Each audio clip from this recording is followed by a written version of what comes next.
Bapa kau setia,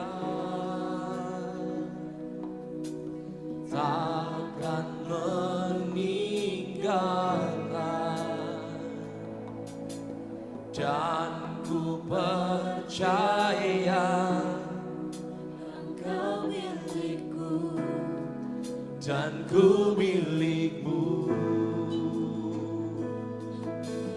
Kerinduanku tinggikan namamu, karena kami tahu Tuhan, karena ku tahu Engkau dalamku dan ku dalammu.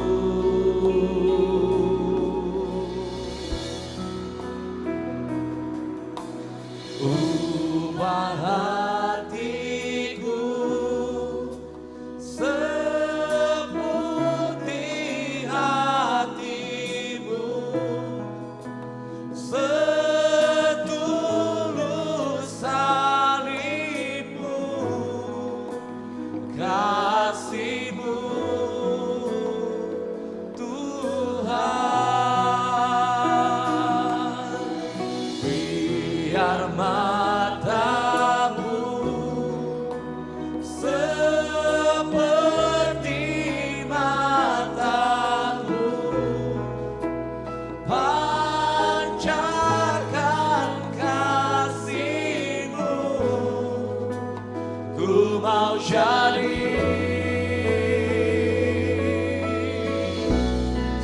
sepertimu. Yang mau jadi seperti Tuhan, sekali lagi berikan tepuk tangan yang meriah pada hari ini.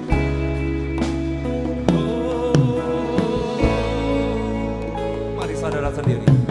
Bapa kau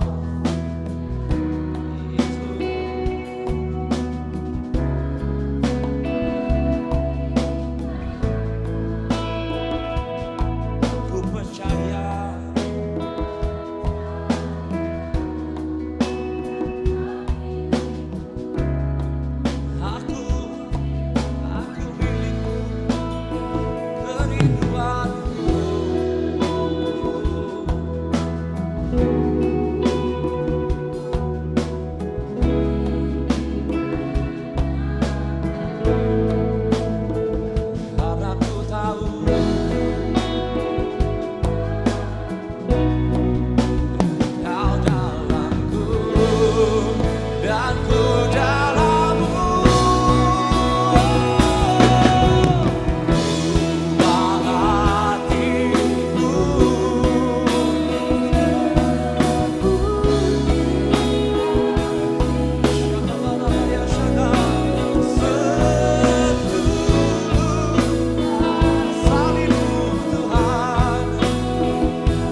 Seturut kehendakmu, haleluya.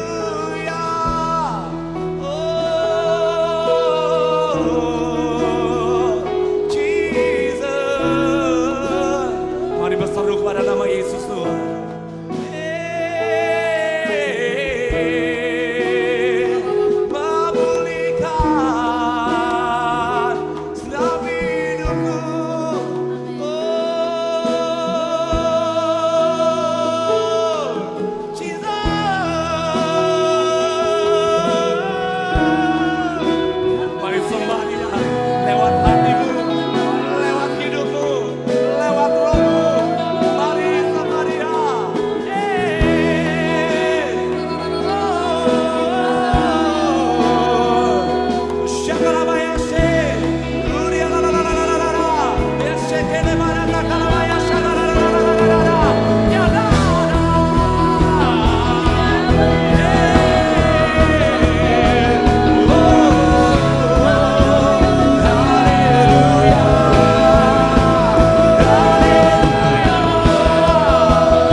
Padamu kami berseru,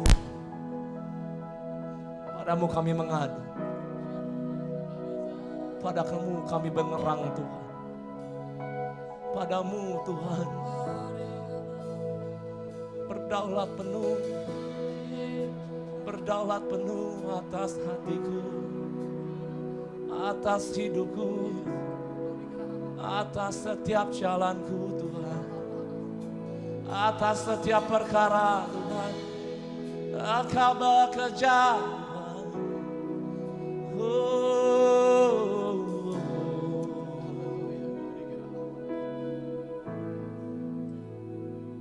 Allah Roh Kudus,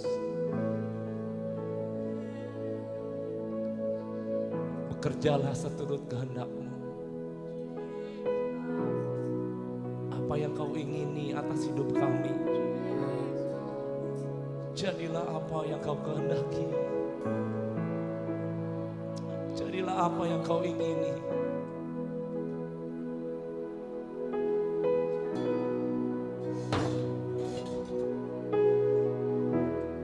Mari rasakan kehadiran tempat ini. Hanya buka hatimu, buka hidupmu. Ini aku Tuhan. Mari katakan ini aku Tuhan. Katakan ini aku Tuhan. Ini aku Tuhan. Ini aku Tuhan milikmu. Ini aku Tuhan milikmu. Ini kami Tuhan milikmu.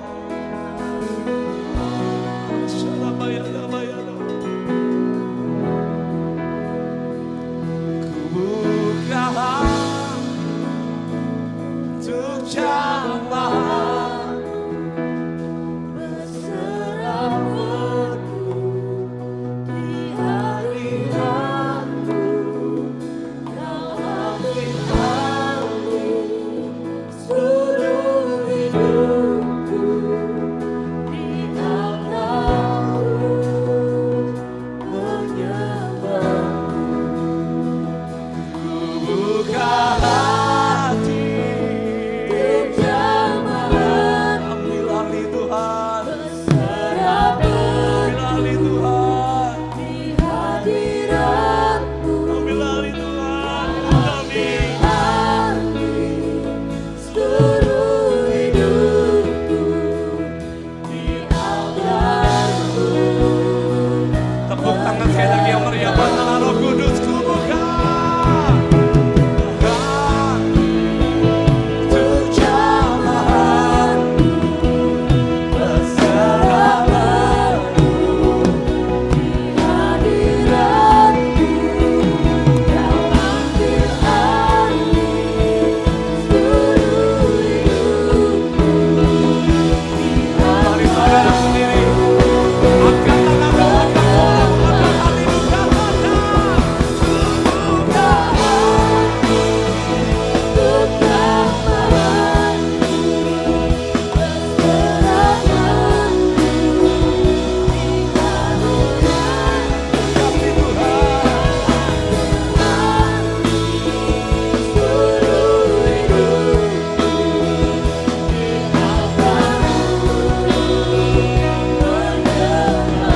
mari dengan bangkit berdiri bersama-sama. Angkat suaramu. Buka hati untuk jamaah-Mu berserah-Mu di hadirat-Mu. Ambil alih seluruh hidupku di altar-Mu. Saudara sendiri katakan, ku buka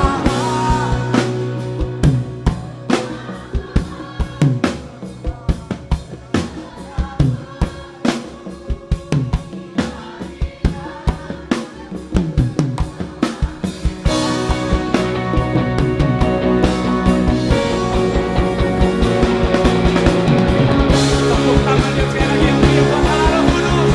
Bersama-sama. Untuk jamaah-Mu berserah-Mu hadirat-Mu.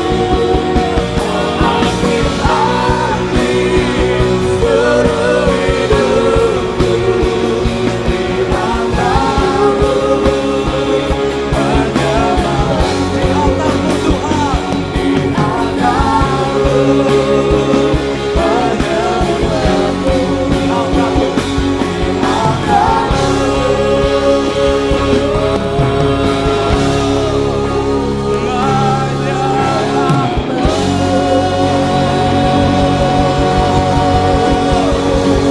Tepuk tangan para yang meriah buat Allah yang dahsyat.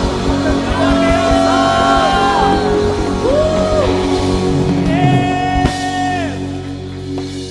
Kuasa-Mu nyata Tuhan di tengah-tengah hidup kami. Dan kami katakan sungguh, sungguh, sungguh, sungguh amat nyata.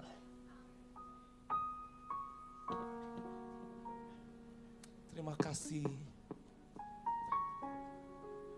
buat kehadiran-Mu di tengah-tengah hidup kami.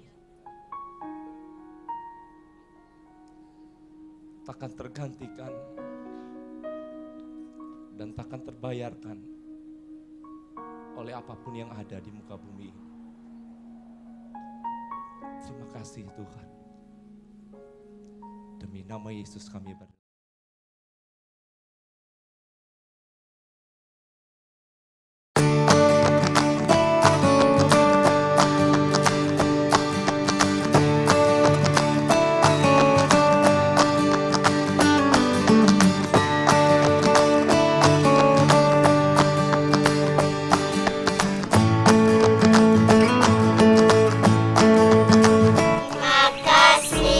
Yayasan Rumah Junior. Terima kasih Yayasan Rumah Junior. Terima kasih Yayasan Rumah Junior. Shalom, selamat pagi saudara. Saya senang sekali dapat menjumpai saudara pada pagi hari ini dalam keadaan sehat dan kuat. Oleh karena beberapa hari yang lalu saya sempat dirawat di sebuah rumah sakit rujukan pemerintah oleh karena saya terinfeksi virus COVID-19 dan dinyatakan positif corona. Saya nggak pernah berpikiran, nggak pernah membayangkan bahwa saya bisa terpapar virus ini. Oleh karena saya pikir kondisi tubuh saya baik, saya cukup fit. Namun ketika saya mulai batuk-batuk dan mulai demam, saya mulai khawatir. Tapi saya masih tetap menyangkali dan berkata ini hanya sakit biasa. Lalu saya memeriksakan diri ke klinik. Saya coba tanya sama dokter klinik, "Dok, ini corona atau bukan?" Tapi dokter kliniknya meyakinkan saya bahwa ini bukan, ini sakit batuk biasa. Sehingga beliau memberikan kepada saya obat batuk dan antibiotik selama 3 hari saya minum. Karena tidak ada perbaikan, saya kembali ke dokter yang sama dan bertanya lagi, "Ini virus corona apa bukan ya dok ya?" Tapi dokternya meyakinkan, bukan. Lalu akhirnya saya dikasih obat lagi antibiotik dan obat batuk untuk 3 hari berikutnya. Dan kondisi saya justru malah semakin memburuk. Saya bisa memahami mengapa dokter mungkin keliru dalam mendiagnosa kasus-kasus gejala-gejala COVID. Oleh karena ini mungkin pertama kalinya dokter pun berhadapan dengan penyakit ini, dengan virus ini, sehingga kita harus bisa memahami keadaan mereka dan mungkin ketidakmampuan mereka untuk mendiagnosa dengan tepat. Saya percaya setiap dokter pasti sudah berusaha untuk bisa menyembuhkan dan membuat pasien mereka sehat kembali. Lalu akhirnya saya memilih untuk pergi ke sebuah rumah sakit rujukan pemerintah dan mencoba memeriksakan diri ke sana. Saya datang kurang lebih jam 8 pagi. Nah, namun saya baru bisa dapat antrian yang kedua, saudara, karena kuotanya 50 orang.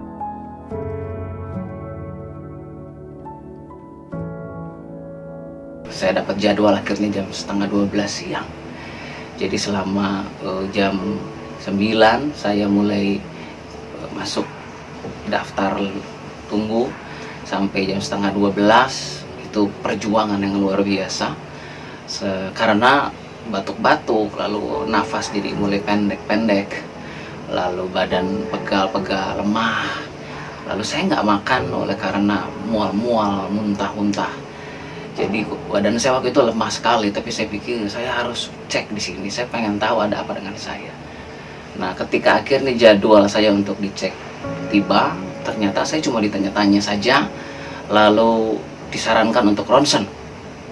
Akhirnya saya ronsen dan saya harus ngurus-ngurus untuk obat-obatan dan lain sebagainya. Itu pun menghabiskan waktu lagi mungkin dari jam setengah 1 sampai setengah 4. Dan saya coba makan roti sedikit, itu pun saya nggak bisa. Saya coba minum teh yang manis-manis supaya badan saya ada masuk gula dan lain sebagainya. Setengah 4 saya putuskan kembali ke rumah dan itu badan saya udah lemah sekali. Ketika saya sampai di rumah, saya baring di tempat tidur di rumah, saya bilang, I just wanna be here. I just wanna be here. Saya cuma pengen di sini. Karena penderitaan waktu kita tes itu begitu luar biasa buat saya. Dan menjelang malam kondisi saya justru semakin parah. Saya makan sedikit sekali, batuk-batuk, lalu demam sampai 39,3 kalau saya tidak salah. Dan akhirnya istri saya dan beberapa rekan berinisiatif untuk mencoba menghubungi puskesmas atau juga Dinkes untuk mencari tahu apakah saya bisa langsung dibawa ke rumah sakit, karena mereka mendapati kondisi tubuh saya yang semakin menurun. Khususnya istri saya, ketika dia melihat saya, dia berkata bahwa kamu kayaknya penyakitnya beda ini, kamu gak bisa handle sendiri. Sehingga ketika pihak puskesmas menghubungi saya melalui video call, dia lihat kondisi saya, cara saya bicara seperti apa, udah susah. Akhirnya mereka menjadwalkan untuk esok malamnya saya dijemput. Saya dijemput oleh rumah sakit sekitar jam 8 malam. Lalu saya mulai packing, bawa tas. Dan waktu saya keluar dari rumah pamit dengan istri dengan anak, lalu menuju lift, ternyata ada yang men-shoot video tentang saya di bawah. Jadi video ini sempat viral sampai ke Bandung. Yang lucunya adalah keluarga saya di Bandung waktu itu memforward video ini ke istri saya dan berkata, hati-hati, di Jakarta udah ada yang kena, mungkin ini apartemen kamu ya, tanpa mereka sadari bahwa itu adalah saya. Lalu akhirnya saya dibawa oleh rumah sakit pakai ambulans. Dan di sepanjang perjalanan itu, saudara, saya berkata pada Tuhan, terima kasih. Saya rasa ini yang terbaik, sehingga saya pun bisa melindungi keluarga saya. Saya memang sempat khawatir kalau mungkin istri dan anak saya terpapar, oleh karena kami sempat tidur dalam satu tempat tidur, kamar yang sama, selama beberapa hari. Tapi saya coba abaikan dulu kekhawatiran itu. Nah, di ambulans, saudara, saya nangis. Saya sempat nangis berkali-kali, berhenti lalu nangis lagi, berhenti lalu saya nangis lagi. Tapi saya nangis bukan untuk diri saya sendiri, saya nangis untuk para perawat, para dokter, ya, setiap tenaga medis. Di situ tiba-tiba ada kesadaran yang kuat bahwa apa yang mereka lakukan adalah sebuah perjuangan yang luar biasa. Mereka pun sebenarnya ketika merawat kami, mereka pun sedang membahayakan diri mereka. Lalu saya ingat bahwa pagi harinya saya dipindahkan ke kamar lain. Hanya sendirian saya di kamar itu. Saya banyak merenung ketika saya ada di kamar itu sendirian. Karena gak ada yang bisa diajak ngobrol atau yang ngajak ngobrol saya. Lalu di kamar itu sementara nafas sesak dan batuk-batuk yang gak berhenti. Dan sebenarnya ketika kita sendirian itu sebenarnya lebih menakutkan ya saudara ya. Walaupun saya orangnya introvert, sukanya menyendiri.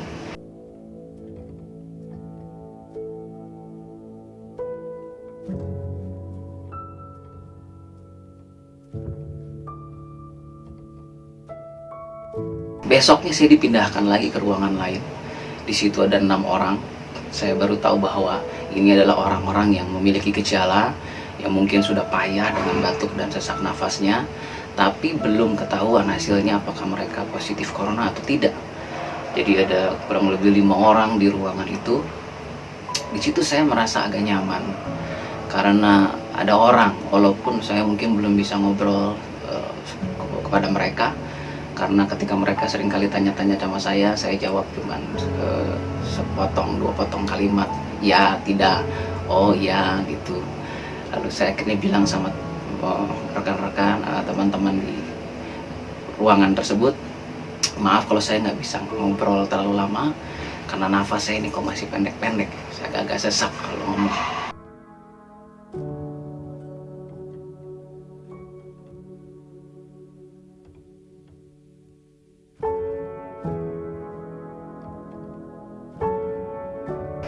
Oleh karena ketika saudara membaca berita tentang virus corona, lalu berapa yang meninggalnya karena apa dan lain sebagainya, itu bisa mengintimidasi saudara. Karena virus ini membunuh seseorang dengan tempo cepat. Jadi tidak akan ada dokter bilang, Pak, umur Bapak 5 hari lagi, nggak ada. Tidak satu orang pun dokter yang bisa tahu keadaan apa yang akan terjadi selanjutnya atas satu pasien. Dan itu yang sempat membuat saya shock ketika saya sempat WhatsAppan dengan sahabat saya dalam pelayanan. Dan saya bertanya, bagaimana kabarnya hari ini, Pak? Dia bilang, sudah baik Pak, sudah baik. Ya, semoga bisa cepat pulang. Tapi keesokan harinya ketika saya WhatsApp pagi-pagi, dia nggak jawab. Saya baru tahu bahwa dia sedang masuk masa-masa kritis. Dan akhirnya dinyatakan meninggal. Di situ saya merasa sedih sekali, saudara. Karena kami punya gejala yang sama, punya keluhan yang sama. Kami berjuang bersama, WhatsAppan, saling menguatkan satu sama lain. Dan ketika sahabat saya dalam pelayanan ini meninggal, saya bertanya lagi sama Tuhan, kenapa ya Tuhan? Kenapa ya Tuhan? Dan saya belum dapat jawabannya pada saat itu. Apa yang mau saya sampaikan kepada saudara adalah bahwa terkadang Tuhan punya misteri yang dia mau pegang sendiri. Nah, ketika akhirnya saya mulai berangsur-angsur pulih, saya bertanya sama Tuhan, kenapa saya diizinkan untuk hidup, sedangkan rekan saya harus meninggal? Bukan berarti saya nggak bersyukur karena saya hidup, tapi saya bingung apa kriterianya, sehingga seseorang diizinkan hidup dan yang lain dibiarkan meninggal. Dan karena saya tidak menemukan jawabannya, saya cuma bisa berkata bahwa Tuhan punya rencana, maka saya mengambil kesimpulan bahwa Tuhan itu punya misteri yang manusia tidak akan pernah bisa mengerti. Namun ketika kita tetap mempercayai Tuhan, sekalipun kita tidak bisa menemukan jawaban untuk pertanyaan-pertanyaan dalam hidup kita, itulah yang disebut dengan iman. Itulah yang disebut dengan Allah memperhitungkan semuanya itu sebagai kebenaran. Pada masa-masa saya merasa saya mungkin sedang dalam kondisi yang cukup payah di rumah sakit. Saya ingat masa ketika saya tidak ingin turun dari tempat tidur, sekalipun merasa ingin buang air kecil. Karena saya membayangkan kalau saya turun dari tempat tidur, aduh, itu perjalanan itu sepertinya jauh sekali. Batuk-batuk dari sejak bangkit dari tempat tidur, berjalan sampai pada akhirnya masuk ke kamar mandi. Di kamar mandi batuk-batuk lagi, sesak nafas, coba atur pernafasan, pulang, keluar lagi dari rumah sakit, kembali ke tempat tidur. Saya bisa habiskan mungkin kurang lebih 10 menit cuma untuk berbaring di tempat tidur, mencoba netralkan pernafasan saya. Lalu itu akan berlangsung cukup lama sampai akhirnya nafas tidak agak enak.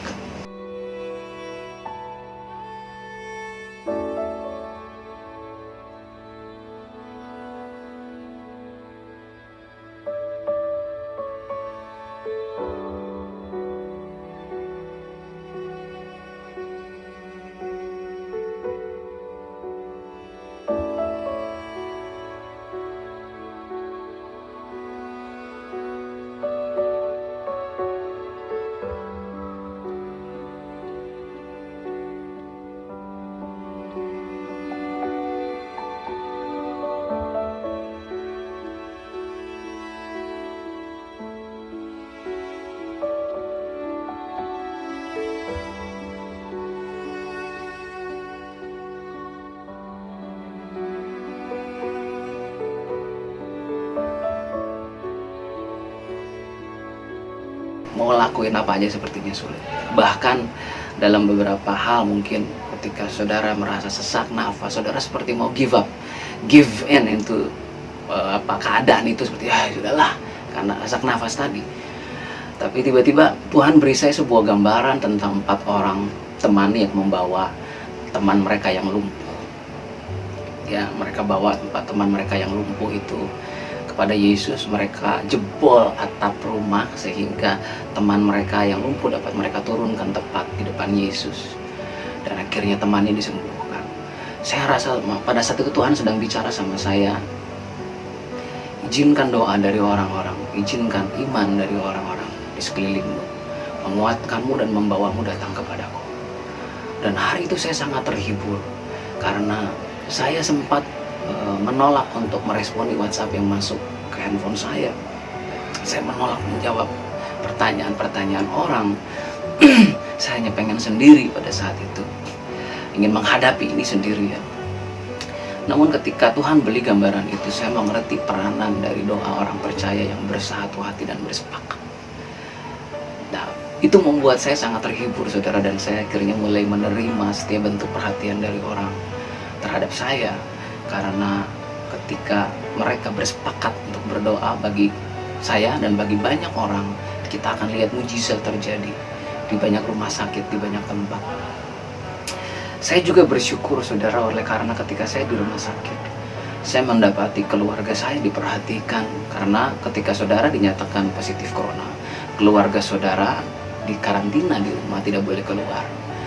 Dan secara mental pun itu mempengaruhi mereka, karena mereka seakan-akan sedang dijauhi.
Total saya diisolasi, saudara, semenjak saya masuk rumah sakit sampai saya keluar rumah sakit itu 32 hari, dengan hitungan 18 hari di rumah sakit dan lanjut 14 hari di rumah.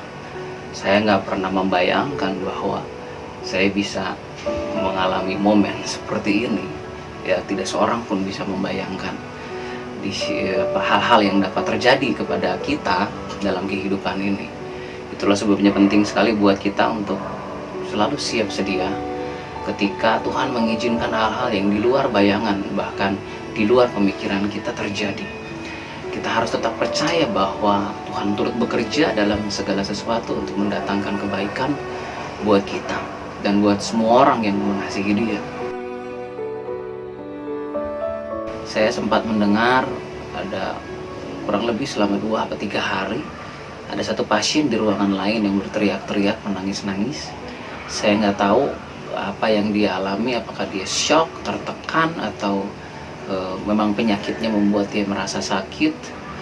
Dan juga di ruangan lain saya mendapati bahwa ada ruangan khusus bagi mereka-mereka yang harus dirawat menggunakan ventilator karena kondisi sesak nafas mereka sudah sangat-sangat parah.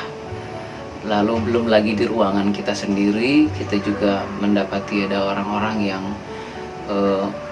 ketika mereka teleponan dengan keluarga mereka berkata, saya takut mati, bapak takut mati, dan lain sebagainya. Sehingga kita juga perlu untuk bisa dapat menjadi berkat dan kesaksian buat orang-orang yang ada di sekeliling kita. Saya ingat berkata kepada satu bapak ketika dia berkata, saya takut mati. Ketika suster tanya, bagaimana pak, ada keluhan apa? Dia bilang sama suster, saya takut mati. Saya ingat saya bilang sama bapak itu, pak, sakit bapak mirip sama saya kok pak. Sekarang kondisi saya udah agak baikan. Pasti nanti bapak juga agak baikan, karena kok sama dengan saya kondisinya. Lalu si bapak itu berkata, oh gitu ya pak? Iya pak, santai aja. Kondisinya sama kok sama saya aja bisa agak baikan sekarang, nanti juga bapak baikan kok, seiring berjalannya waktu. Nah itu bisa cukup menghibur bapak ini. Bahkan luar biasanya adalah bapak ini akhirnya dinyatakan sehat dan bisa keluar dari rumah sakit lebih dulu dari saya. Dan itu membuat saya cukup bersuka cita karena wah puji Tuhan ya, ternyata yang membunuh seseorang gak cuma penyakit, tetapi mental, keadaan jiwa seseorang punya peranan yang penting untuk membuat orang itu bisa bertahan berhadapan dengan virus corona ini. Waktu saya mendapati hasil tes swab saya menyatakan saya positif corona, saya sempat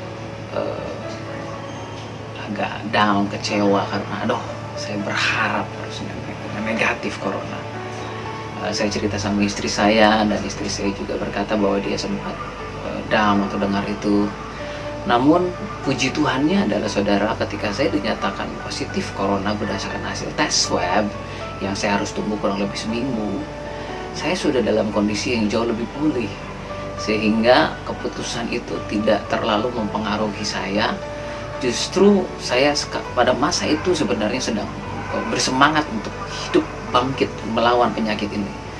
Karena ketika saya mendengar sahabat baik saya dalam pelayanan meninggal karena penyakit ini juga, padahal kami sempat sharing-sharing, saya bahkan sempat menanyakan kabar beliau satu hari sebelumnya, dan dia berkata baik-baik saja.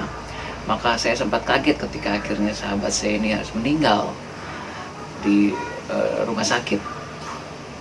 Tapi ketika saya mendengar berita tentang meninggalnya beliau, sesuatu dalam diri saya mulai bangkit dengan berkata, saya harus bangkit, saya harus bisa menang, saya harus kembali bergairah untuk mau melayani Tuhan, saya harus punya semangat untuk bisa sepenuhnya pulih dari penyakit ini. Dan itu yang membuat hari-hari selanjutnya menjadi jauh lebih mudah bagi saya, dan saya justru lebih banyak fokus untuk bisa memberkati orang-orang lewat cerita, kesaksian, sharing, dan lain sebagainya. Kondisi saya berangsur-angsur pulih sejak hari ke-6, khususnya ketika sesak nafas itu sudah mulai hilang, tinggal batuk-batuk masih belum nafsu makan. Tapi saya mulai berpikiran bahwa oh ini sih udah tanda-tanda pasti pulih, ini udah tanda-tanda pasti pulih. Jadi saudara, sebenarnya sesak nafas itu yang sangat mengintimidasi dibandingkan mungkin keluhan-keluhan tubuh lainnya yang saya alami. Dan ketika sesak nafas itu hilang, maka saya memiliki keyakinan yang kuat bahwa saya akan sembuh, saya akan pulih. Saya bersyukur ada banyak orang-orang yang mengirimkan ayat firman Tuhan, pesan-pesan Tuhan. Contohnya ayat-ayat di mana kau tidak akan mati tetapi hidup dan akan memberitakan pekerjaan Tuhan yang besar. Nah, itu ayat-ayat yang luar biasa yang terus-menerus saya renungkan. Di rumah sakit juga saya memperkatakan kepada tubuh saya hampir setiap hari bahwa tubuhku adalah bait Allah, bahwa tubuhku adalah rumah Allah, bahwa tubuhku adalah tempat di mana kemurnian, kekudusan, kesehatan, dan kelimpahan berkat Tuhan tinggal. Itulah sebabnya di dalam tubuhku tidak boleh ada virus, tidak boleh ada bakteri, tidak boleh ada sakit penyakit.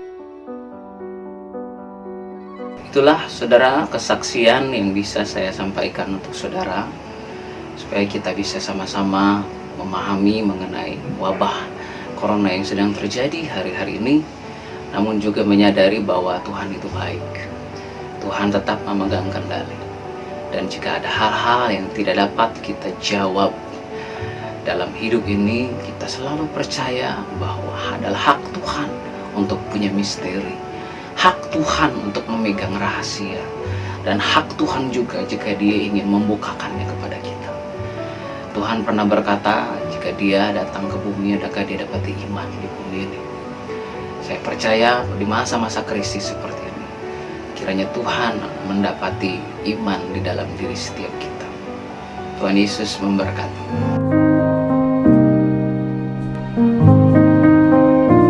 Shalom semuanya. Pada saat COVID-19 menjadi pandemi, kita harus bersiap-siap untuk memasuki krisis ekonomi. Krisis ekonomi dapat memicu krisis sosial. Sekarang kita mulai memasuki krisis ekonomi secara global, termasuk di Indonesia. Kita harus banyak berdoa agar krisis ini tidak berlarut-larut sehingga menimbulkan krisis sosial. Pada tanggal 17 April 2020, SMRC, yaitu Saiful Mujani Research and Consulting, merilis survei yang dia dapatkan. Survei menunjukkan bahwa 67% rakyat Indonesia mengatakan kondisi ekonominya semakin memburuk sejak pandemi COVID-19. Sebanyak 24% mengatakan kondisi ekonominya tidak mengalami perubahan. Dan hanya 5% mengatakan kondisi ekonominya lebih baik. Mayoritas masyarakat Indonesia, yaitu sekitar 77%, menganggap COVID-19 mengancam pemasukan atau penghasilan mereka. Survei juga menyebutkan bahwa sekitar 25% warga atau 50 juta warga dewasa sudah tidak bisa memenuhi kebutuhan pokok tanpa pinjaman. 15% warga mengatakan bahwa tabungan mereka hanya cukup untuk beberapa minggu. Sedang 15% lainnya warga mengatakan bahwa tabungan yang dimiliki hanya cukup untuk 1 minggu. Melalui hasil survei ini, kita bisa melihat bahwa kondisi ekonomi rakyat Indonesia dalam keadaan tidak baik. Sekali lagi kita harus banyak berdoa tentang hal ini. Dalam doa ini kita harus berkata, pertolongan kita adalah dalam nama Tuhan yang menjadikan langit dan bumi. Dalam nama Tuhan Yesus Kristus. Yesuslah kuatku, Yesus penolongku, kepadamu ku berseru.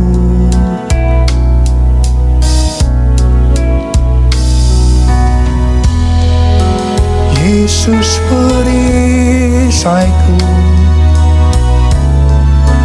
ku serahkan hidupku. Yesuslah segalanya bagiku. Yesuslah segalanya bagiku.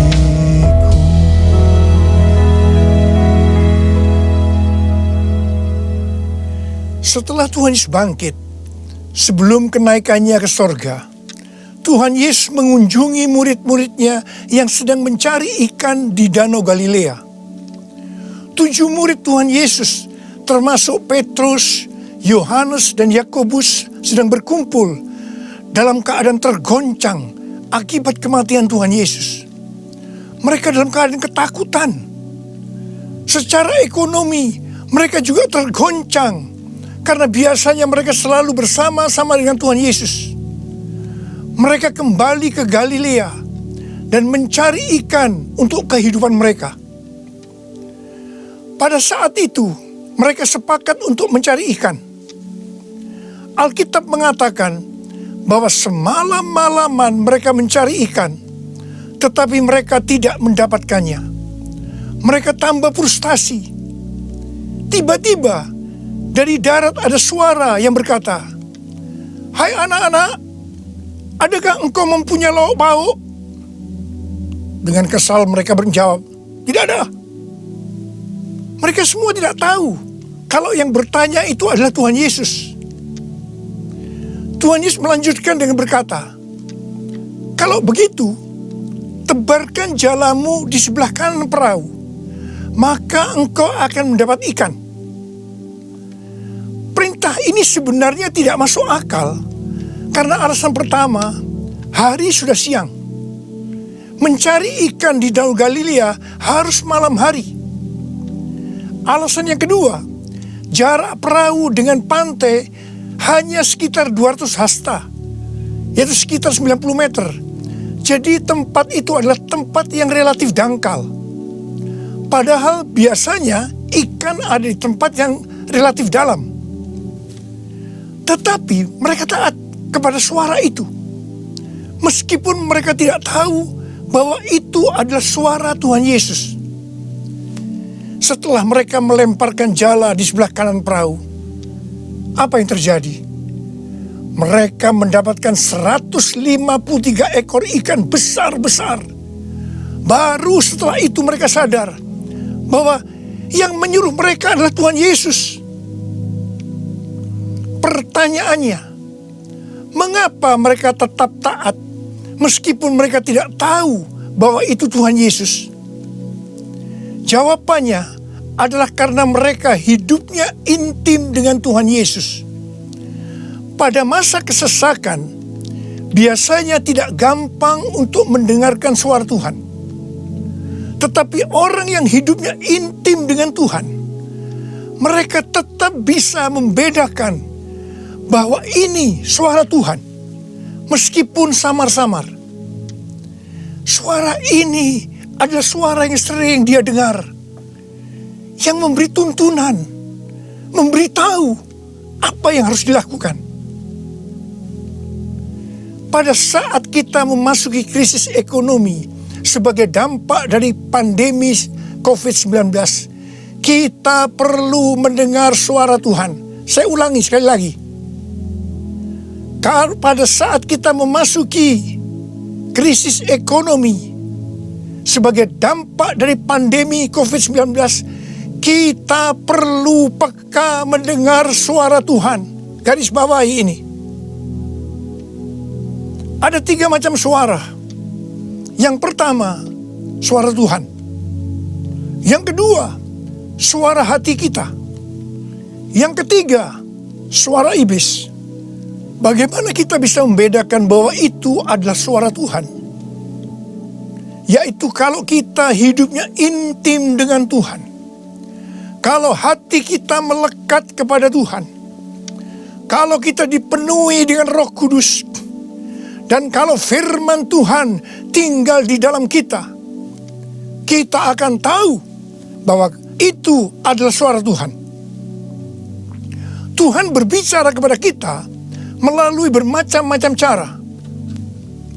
Bisa secara audible, bisa melalui firman Tuhan, bisa melalui nubuatan, bisa melalui penglihatan, bisa melalui mimpi, bisa melalui peristiwa-peristiwa yang terjadi, baik secara umum maupun yang ada di sekeliling kita, dan lain-lainnya. Bagaimana kita bisa mengenali suara Tuhan? Sekali lagi saya katakan bahwa kita akan tahu kalau itu suara Tuhan kalau hidup kita intim dengan Tuhan, kalau hati kita melekat kepada Tuhan, kalau hidup kita dipenuhi Roh Kudus, dan kalau firman Tuhan tinggal di dalam kita. Tuhan Yesus sangat menekankan kehidupan orang percaya yang dipimpin oleh Roh Kudus. Ini merupakan kunci kemenangan dalam kehidupan orang percaya. Sebelum Tuhan Yesus naik ke sorga, Dia memberikan pesan terakhir kepada murid-muridnya dalam Kisah Para Rasul 1 ayat 8. Tetapi kamu akan menerima kuasa kalau Roh Kudus turun ke atas kamu. Dan kamu akan menjadi saksiku di Yerusalem dan di seluruh Yudea dan Samaria dan sampai ke ujung bumi. Setelah Roh Kudus dicurahkan, mereka dipenuhi Roh Kudus. Dan dimulailah kehidupan yang dipimpin oleh Roh Kudus. Roh Kudus akan memberikan kepada kita perkataan untuk diucapkan dan kemampuan untuk melakukannya. Roh Kudus bukan hanya memimpin dalam kehidupan pribadi orang percaya, tetapi juga memimpin gerejanya. Dalam kehidupan bergereja, Tuhan menuntun melalui pemimpin rohani, yaitu gembala jemaat. Kepada para pemimpin jemaat, Roh Kudus menuntun untuk melakukan pekerjaan pelayanan dan melakukan amanat agung Tuhan Yesus. Sehingga gembala jemaat atau pemimpin rohani akan berkata, Tuhan berbicara kepada saya. Tuhan memerintahkan kepada saya. Hal yang seperti inilah yang saya lakukan selama 32 tahun dalam pelayanan saya. Setiap bulan Tuhan memberikan tuntunan. Dan kebanyakan tuntunan yang Tuhan berikan kepada saya, pada mulanya saya tidak mengerti. Tetapi saya percaya. Karena saya percaya, saya perkatakan tuntunan itu. Saya melakukan seperti apa yang Rasul Paulus lakukan. Karena aku percaya, maka aku berkata-kata. Kebanyakan juga tuntunan Tuhan sepertinya tidak masuk akal. Tidak bisa dimengerti. Seperti perintah Tuhan Yesus kepada murid-muridnya untuk mendapatkan ikan tadi. Tetapi yang saya lakukan, meskipun tidak masuk akal, meskipun tidak mengerti, saya tetap melakukannya. Begitu saya melakukannya, pengertian itu dibuka. Tema yang Tuhan berikan untuk tahun 2020 adalah tahun dimensi yang baru. Pada awal tahun, dengan tuntunan Tuhan, saya berkata bahwa tahun ini untuk mencari nafkah tidak bisa dengan cara yang seperti biasanya, tetapi harus dengan cara Tuhan. Tuhan banyak memberikan ayat-ayat untuk menuntun kita mengenai hal itu. Di dalam Alkitab ada 2 kata supaya kita diberkati secara materi. Yang pertama, memberi. Yang kedua, menabur. Di dalam Lukas 6 ayat 38 dikatakan, berilah dan kamu akan diberi. Suatu takaran yang baik, yang dipadatkan, yang digoncang, dan yang tumpah keluar akan dicurahkan ke dalam ribaanmu. Sebab ukuran yang kau pakai untuk mengukur akan diukurkan kepadamu. Amsal 11 ayat 25 berkata, siapa banyak memberi berkat, diberi kelimpahan. Dan Amsal 19 ayat 17 berkata, siapa menaruh belas kasihan kepada orang yang lemah, memiutangi Tuhan yang akan membalas perbuatannya itu. Banyak yang mempunyai pengertian, sekali lagi saya mau katakan, banyak yang mempunyai pengertian bahwa ayat-ayat tersebut hanya diperuntukkan bagi orang yang kelebihan uang, bukan orang yang berkekurangan. Tetapi saya mau katakan bahwa ayat-ayat ini bukan hanya untuk orang yang kelebihan uang, tetapi juga orang yang kekurangan uang. Garis bawahi, Pada waktu Tuhan Yesus melihat janda miskin yang mempersembahkan 2 peser ke dalam peti persembahan, Tuhan Yesus berkata, "Aku berkata kepadamu, sesungguhnya janda miskin ini memberi lebih banyak daripada semua orang itu. Sebab mereka semua memberi persembahannya dari kelimpahannya. Tetapi janda ini memberi dari kekurangannya. Bahkan ia memberi seluruh nafkahnya." Saya percaya bahwa Tuhan Yesus akan memberkati janda miskin ini berlimpah-limpah-limpah. Amin. Pada waktu Tuhan menyuruh Elia datang kepada janda Sarfat untuk menghidupi Elia pada masa kekeringan, janda Sarfat ini hanya memiliki tepung dan minyak untuk membuat roti yang terakhir baginya dan anaknya. Tetapi justru Elia berkata, dan saya percaya ini dari Tuhan, bahwa jika janda Sarfat itu memberikan sebagian roti itu kepadanya, maka minyak dan tepung tidak akan berkurang sampai berakhirnya masa kekeringan. Saya percaya itu tidak mudah bagi janda Sarfat untuk melakukannya. Tetapi yang jelas, janda Sarfat ini percaya apa yang dikatakan oleh Elia. Dan ketika dia bertindak, terjadilah seperti yang dikatakan oleh Elia, bahwa tepung dan minyak tidak berkurang sampai masa kekeringan itu selesai. Hal yang seperti inilah yang pernah saya alami. Saya menjadi seorang hamba Tuhan karena saya dipaksa oleh Tuhan. Karena saya berkali-kali mendapatkan panggilan itu, tetapi saya menolaknya. Supaya saya mau menjadi hamba Tuhan sepenuh waktu, Tuhan membuat saya menjadi bangkrut dan ditambah hutang. Saya juga pernah mengalami kondisi di mana saya bingung, besok mau makan apa ya? Mungkin hal seperti ini yang sedang banyak dialami oleh orang-orang dalam krisis ekonomi saat ini. Saya ingat pada waktu saya diizinkan Tuhan mulai bisa menabung. Pada suatu hari, Pak Rahim, seorang pendoa syafaat yang sekarang sudah bersama Bapa di sorga, datang ke rumah saya.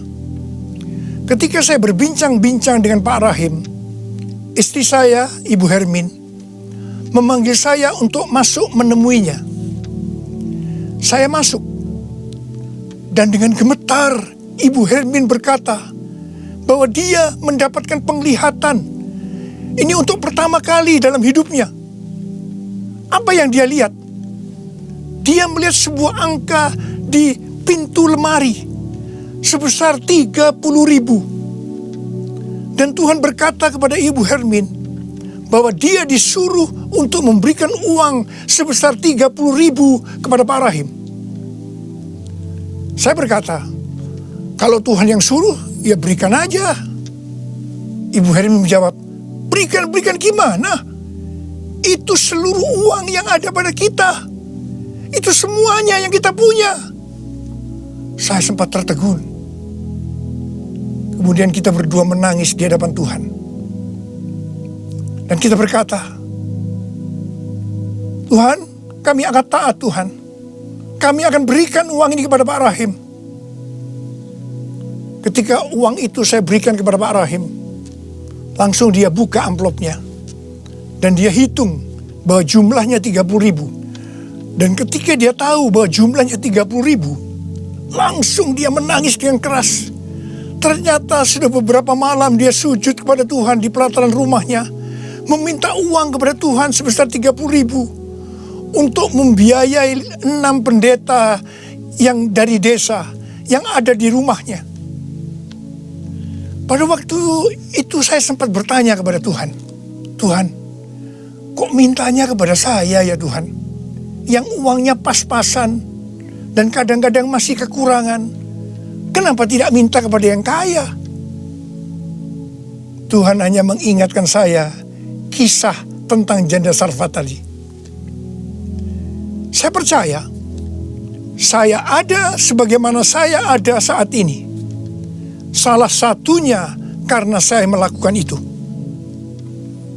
Mari, hari-hari ini kita akan bersatu melawan COVID-19 dan menabur untuk saudara-saudara kita yang terkena dampak. Karena itu, mari saudara-saudara yang sekarang mengalami dampak yang buruk dalam ekonomi akibat pandemi COVID-19 ini. Sekali lagi saya mau katakan kepada saudara, seperti yang tertulis dalam Amsal 10 ayat 22. Berkat Tuhanlah yang menjadikan kaya. Susah payah tidak akan menambahinya. Kalau saudara hidup sesuai dengan firman Tuhan, maka saudara pasti akan diberkati oleh Tuhan berlimpah, limpah, limpah. Tuhan Yesus berkata, jangan kamu khawatir. Jangan kamu khawatir. Jangan kamu khawatir apa yang akan kamu makan, apa yang akan kamu minum, apa yang akan kamu pakai. Semua itu dicari oleh bangsa-bangsa yang tidak mengenal Allah. Akan tetapi Bapamu yang di sorga tahu bahwa kamu memerlukan semuanya itu. Tetapi carilah dahulu kerajaan Allah dan kebenarannya. Maka semuanya itu akan ditambahkan kepadamu. Sebab itu janganlah kamu khawatir akan hari esok. Karena hari esok mempunyai kesusahannya sendiri. Kesusahan sehari cukuplah untuk sehari. Seperti yang Tuhan katakan kepada saya untuk menghardik COVID-19 dengan segala dampaknya. Mari, saya akan ajak saudara sekarang untuk menghardik COVID-19 dan krisis ekonomi. Dalam nama Tuhan Yesus. Di dalam nama Tuhan Yesus. COVID-19, krisis ekonomi, diam, tenanglah. Kita sedang berada dalam peperangan rohani yang dahsyat melawan iblis. Dengan melakukan itu, kita mendeklarasikan kemenangan. Puji Tuhan, sejak tanggal 16 April 2020 di Indonesia, angka kesembuhan pasien COVID-19 mulai melebihi dari angka kematian. Semakin hari, perbedaan angka kesembuhan dengan angka kematian semakin besar. Saya percaya ini merupakan penghiburan dan pengharapan bagi kita semua. Tuhan Yesus baik. Tuhan Yesus baik. Saya mengajak saudara untuk masuk dalam puasa dari tanggal 10 April sampai dengan 28 Mei 2020. Saya mengajak saudara untuk menatap ke depan dengan berkata seperti yang terdapat dalam Roma 8 ayat 28. Aku tahu sekarang bahwa Allah turut bekerja dalam segala sesuatu, baik enak maupun tidak enak, untuk mendatangkan kebaikan bagi aku yang mengasihi Dia. Aku percaya melalui semua peristiwa ini, aku akan makin serupa dengan gambar Yesus, yang berarti aku menjadi murid Tuhan Yesus. Ingat, goal kita sebagai orang Kristen adalah untuk menjadi serupa dengan gambar Yesus, yang artinya menjadi murid Tuhan Yesus. Tugas yang Tuhan berikan kepada kita adalah untuk melakukan amanat agung Tuhan Yesus, yaitu pergi memberi keterangan Injil dan menjadikan semua bangsa itu menjadi murid Tuhan Yesus. Pentakosta ketiga yang merupakan pencurahan Roh Kudus yang luar biasa di zaman now akan memberikan kepada kita kuasa untuk menyelesaikan amanat agung Tuhan Yesus. Mari saya mau berdoa buat saudara. Angkat tangan saudara. Bapa, kami hanya melihat hari-hari ini krisis ekonomi sudah melanda seluruh dunia termasuk di Indonesia. Mungkin ada banyak anak-anak-Mu yang kena dampak ini Tuhan. Tapi hari ini Tuhan, Engkau memberikan kami kunci supaya kami keluar dari masalah ini. Dan kami percaya Tuhan, kalau anak-anak-Mu semua ini melakukan apa yang Kau suruh kepada kami hari ini, mereka pasti akan diberkati oleh Tuhan. Mereka akan keluar dari krisis ekonomi ini. Mereka bukan hanya cukup, tapi malah mereka akan berkelimpahan di dalam segala hal. Terima hidup berkelimpahan. Terima kelimpahan. Terima. Tuhan, hamba berdoa bagi mereka yang sakit. Sembuh dalam nama Yesus. Sembuh dalam nama Yesus. Sembuh dalam nama Yesus. Amin.